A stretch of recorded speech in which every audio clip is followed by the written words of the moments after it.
ನಿಮಗೆ ರೋಡ್ ನಲ್ಲಿ ಆಡೋದು ಅಲ್ಲೆಲ್ಲಾದ್ರೂ ಹೋಗಿ ಗ್ರೌಂಡ್ ನಲ್ಲಿ ಆಡ್ಕೊ ಕೊಡುದು ಬುದ್ಧಿ ಇಲ್ಲ ನಿಮಗೆ? ಹೌದು. ನೀವು ಈ ಜಗತ್ತೇ ಒಂದು ನಾಟಕ ರಂಗ, ನಾವೆಲ್ಲ ಪಾತ್ರಧಾರಿಗಳಂತ ದೊಡ್ಡವರು ಹೇಳಿಲ್ವೇ? ಅದೇನೋ ಸರಿ ಅನ್ನಿ, ದೇವ್ರು ಕೊಟ್ಟಿರೋ ಪಾಠ ಮಾಡದೆ ನೀವು ನಿಮ್ ಸ್ವಂತ ಪಾಠ ಮಾಡ್ತಾ ಇದ್ದೀರಲ್ಲ. ಇದನ್ನು ದೇವರೇ ಕೊಟ್ಟಿದ್ದಾನಂತ ಯಾಕೆ ಅನ್ಕೋಬಾರದು?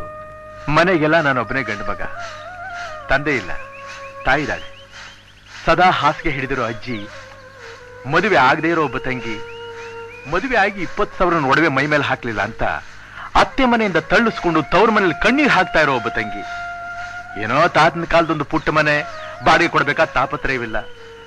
ನಿಜ ಹೇಳ್ಬೇಕು ಅಂದ್ರೆ ನಮ್ಮ ದೇಶದಲ್ಲಿ ತೊಂದರೆ ಪಡ್ತಾ ಇರೋರು ಸಾವುಕಾರು ಅಲ್ಲ, ಬಡವರು ಅಲ್ಲ, ನನ್ನಂತಹ ಮಧ್ಯಮ ವರ್ಗದ ಜನ. ನೀವ್ ಹೇಳ್ತಾರೆ ಮಾತು ಅಕ್ಷರಶಃ ನಿಜ. ನನ್ ಕಥೆ ಆಯ್ತಲ್ಲ, ನಿಂದೇನು ಹರಿಕಥೆ? ಅಲ್ಲ, ಇಷ್ಟು ಲಕ್ಷಣವಾಗಿರೋ ಹುಡುಗಿ ಮೂಗಿ ಅಂತ ಹೇಳ್ಕೊಂಡ್ರೆ ನಾಳೆ ನೀನ್ ಯಾರು ಮದುವೆ ಮಾಡ್ಕೋತಾರೆ? ಮದುವೆ ವಿಷಯ ಕೇಳಿದ್ರೆ ನನ್ನ ಮೈ ಊರ್ಕೊಂಡ್ ಬಂದ್ಬಿಡುತ್ತೆ. ಅದ್ಯಾಕೆ? ಇವತ್ತು ನಾನಿರೋ ಈ ಸ್ಥಿತಿಗೆ ಮದುವೆ 3 ಅಕ್ಷರನೇ ಕಾರಣ. ನಮ್ ತಾತ ಕೋಟ್ಯಾಧೀಶ್ವರರು, ಅವ್ರಿಗಿಬ್ರೇ ಮಕ್ಕಳು, ನಮ್ಮಮ್ಮ ಒಬ್ಳು, ಅವಳ ತಮ್ಮ ಒಬ್ಬ. ನನ್ ಚಿಕ್ಕ ವಯಸ್ಸಿನಲ್ಲಿ ನಮ್ ತಂದೆ ಕಾರ್ ಆಕ್ಸಿಡೆಂಟ್ ನಲ್ಲಿ ತೀರ್ ಹೋದ್ರು.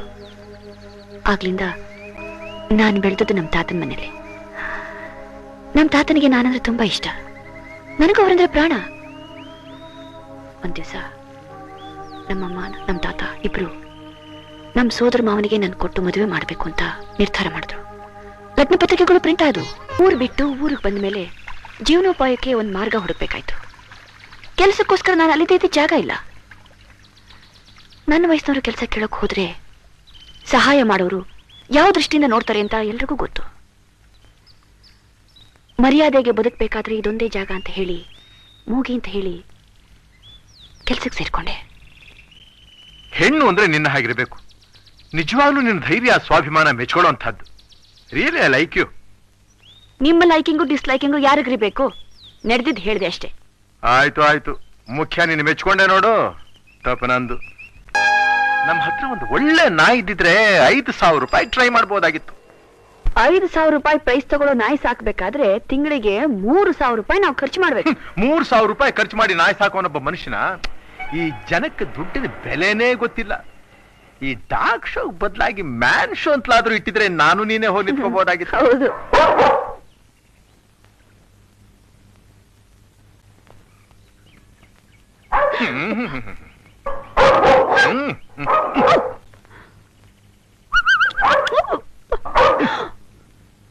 ನಾಯ ಇದು ಸಿಂಹ, ಸಿಂಹ ಇದ್ದಾಗಿದೆ. ಇಂಥ ನಾಯಿಗೆ ಅವಾರ್ಡ್ ಕೊಡೋದು. ಪಾರ್ವತು, ನಾವ್ಯಾಕೆ ಈ ನಾಯಿನ ಹೊಡ್ಕೊಂಡೋಗಿ ಅವಾರ್ಡ್ ಟ್ರೈ ಮಾಡಬಾರ್ದು? ಗೊಂಬೆನ ಇದು? ಜೀವ ಇರೋ ನಾಯಿ, ಕೊಚ್ಚಿದ್ರೆ ಮಾಂಸ್ಕಂಡನೇ ಕಿತ್ಕೊಂಡ್ ಬರುತ್ತೆ. ಒಂದ್ ಪ್ಲಾನು. ಏನದು? ಬಾ ಹೇಳ್ತೀನಿ. ಏನು? ಬಾ ಹೇಳ್ತೀನಿ. ಏನ್ರಿ, ಏನ್ ಹುಡುಕ್ತಾ ಇದ್ದೀರಾ? ಅದು ನಾಯಿ, ಹೆಣ್ಣು ನಾಯಿ. ಬಾ ಬಾ ಬಾ ಬಾ.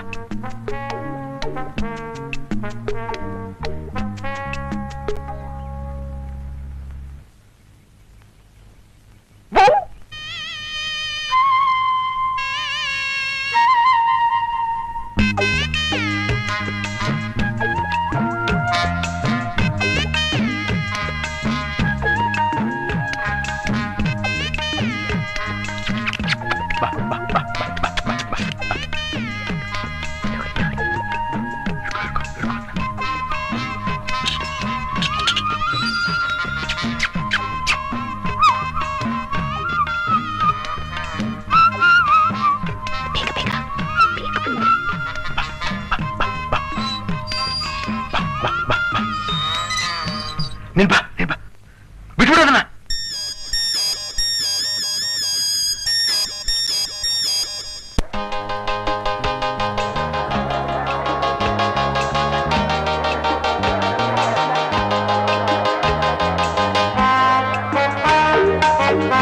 ಇವ್ರು vice president. Please to meet you. ಇವ್ರು ಶಶಿಭೂಷಣ್ ಅಂತ, ಇವತ್ತಿನ ಕಾಂಪಿಟೇಷನ್ ಚೀಫ್ ಜಡ್ಜ್.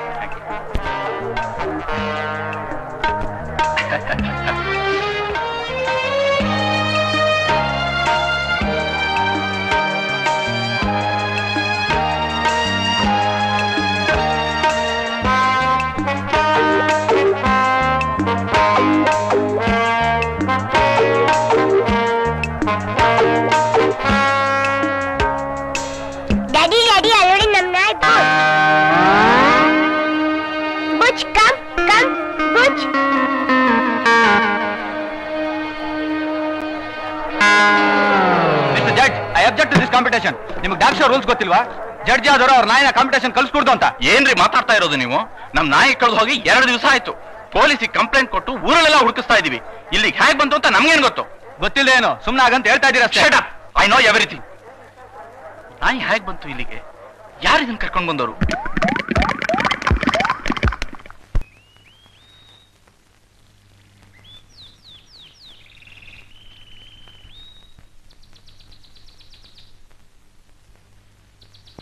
ಏನ್ ಓದ್ತಾ ಇರೋದು?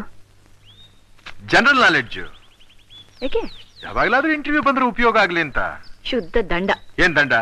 ಅಕಸ್ಮಾತ್ ಇಂಟರ್ವ್ಯೂನಲ್ಲಿ ವಿಂಬಲ್ಡನ್ ನಲ್ಲಿ ಈ ವರ್ಷ ಗೆದ್ದವರು ಯಾರು, ಪ್ರಪಂಚದಲ್ಲಿ ಅತಿ ದೊಡ್ಡ ನದಿ ಯಾವುದು, ಅಮೆರಿಕಾದ ಪ್ರೆಸಿಡೆಂಟ್ ಯಾರು ಅಂತ ಕೇಳಿದ್ರೆ ತಡಬಡಾಯಿಸಿ ಉತ್ತರ ಹೇಳ್ಬೇಕಲ್ಲ. ಇಂಥ ಕೆಲಸಕ್ಕೆ ಬಾರದ ಪ್ರಶ್ನೆಗಳನ್ನ ಖಂಡಿತ ನಾಳೆ ಇಂಟರ್ವ್ಯೂ ನಲ್ಲಿ ಕೇಳೋದು. ನಾಳೆ ಇಂಟರ್ವ್ಯೂ? ಅವತ್ತು ನಾನು ನಿಮ್ ಫೋಟೋ ತೆಗೆಸಿ ಅಪ್ಲಿಕೇಶನ್ ಹಾಕ್ಸಿದ್ನಲ್ವಾ, ಅಲ್ಲಿ ನಾಳೆನೇ ನಿಮ್ ಇಂಟರ್ವ್ಯೂ ಮಾಡ್ತಾರೆ. ಅಲ್ಲಿ ನಿಮ್ಮನ್ನ ಇಂಥ ಸಿಲ್ಲಿ ಪ್ರಶ್ನೆ ಕೇಳೋಲ್ಲ. ನಿನಗೆ ಹಾಗೆ ಗೊತ್ತು? ಪ್ರಶ್ನೆ ಕೇಳೋಳು ನನಗೆ ಗೊತ್ತು. ಕೇಳೋಳು? ಎಸ್ ಮಿಸ್ಟರ್ ಪಾಂಡುರಂಗ, ಅದು ಬರೀ ಹೆಂಗಸೆ ಕೆಲಸ ಮಾಡೋ ಆಫೀಸು. ಓನರು ಹೆಂಗಸೆ. ಆಹಾ, ಆಕೆ ಎಷ್ಟು ಚೆನ್ನಾಗಿದ್ದಾಳೆ ಗೊತ್ತಾ? ಸೌರನ್ ಬಣ್ಣ, ಕಣ್ಣು, ಮೂಗು, ಬಾಯಿ ತಿತ್ತಿ ಮಾಡ್ದ ಹಾಗಿದೆ. ಆದ್ರೆ ವಯಸ್ಸು ಸ್ವಲ್ಪ ಸ್ವಲ್ಪ ಜಾಸ್ತಿ ಹೊರತು ತುಂಬಾ ಲಕ್ಷಣವಾಗಿದ್ದಾರೆ. ನನಗೆ ಅವಳು ವರ್ಣನೆ ಬೇಕಾಗಿಲ್ಲ, ನನಗೆ ಬೇಕಾಗಿರೋದು ಕೆಲಸ. ಸಿಗುತ್ತೆ, ಖಂಡಿತ ಸಿಗುತ್ತೆ. ಆದ್ರೆ ಒಂದು ವಿಷಯ, ಅವರು ಕೇಳೋ ಪ್ರಶ್ನೆಗಳಿಗೆಲ್ಲ ನೀವು ನಗನಗ್ತಾ ಸಮಾಧಾನ ಕೊಟ್ಬಿಟ್ರೆ ನಿಮ್ಮ ಕೈ ತುಂಬಾ ಸಂಬಳ, ಇರೋಕ್ ಮನೆ, ಓಡಾಡೋಕೆ ಕಾರು. ಪಾಂಡುರಂಗ, ನೀವು ದೊಡ್ಡ ಮನಸ್ಸು ಮಾಡಿ ಅವ್ರನ್ನ ಸ್ವಲ್ಪ ಹೊಂದ್ಕೊಂಡ್ಬಿಟ್ರೆ ಸ್ವರ್ಗ. ಹೊಂದ್ಕೊಂಡ್ಬಿಟ್ರೆ ಅಂದ್ರೆ? ಅಡ್ಜಸ್ಟ್. ನೀವು ಸ್ವಲ್ಪ ಅವ್ರನ್ನ ಅಡ್ಜಸ್ಟ್ ಮಾಡ್ಕೊಂಡ್ಬಿಟ್ರೆ ಕೈ ತುಂಬಾ ಸಂಬಳ, ಇರೋಕ್ ಮನೆ, ಓಡಾಡಕ್ಕೆ ಕಾರು.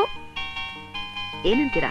ಆ ವಿಷಯದಲ್ಲಿ ನೀನು ಭಯನೇ ಬೇಡ. ಕೈ ತುಂಬಾ ಸಂಬಳ, ಇರೋಕೆ ಮನೆ, ಓಡಾಡೋದಕ್ಕೆ ಕಾರ್ ಸಿಗುತ್ತೆ ಅಂತ ನಾನು ಬಿಡ್ತೀನಿ. Thank you my